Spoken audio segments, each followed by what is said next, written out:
Papakita ko lang sa inyo guys yung connection natin sa Pinas ng forward reverse at saka yung sa China connection nila na forward reverse. Meron kasi kaming machine guys na galing sa China. Tapos itong connection na ito galing China to. Hindi pa namin to ginalaw.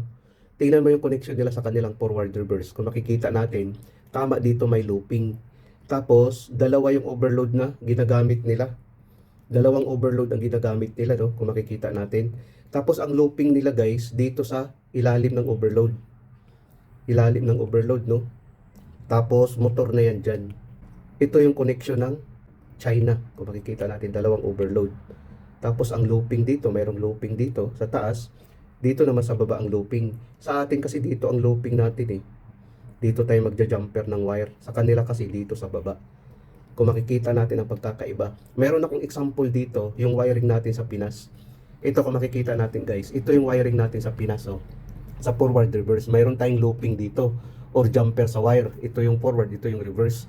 Tapos dito tayo nagja-jumper, hindi dito sa baba. Dito tayo nagja-jumper din, oh, kung makikita natin.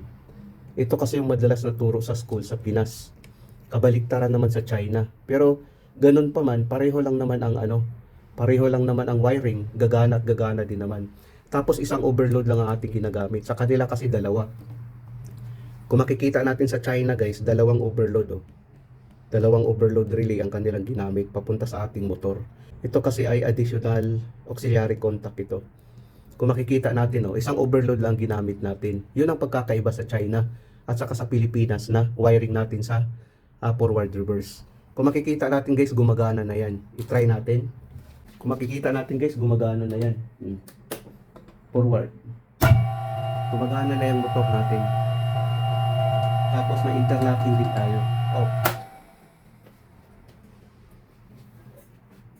Tapos reverse naman.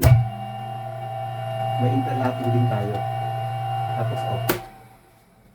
Yun ang pagkakaiba ng wiring natin sa China at saka sa Pinas. Pero ganun pa man, isa lang ang layo na mapagana natin ang ating forward reverse. Yun lang guys, tips ko lang sa mga baguhan.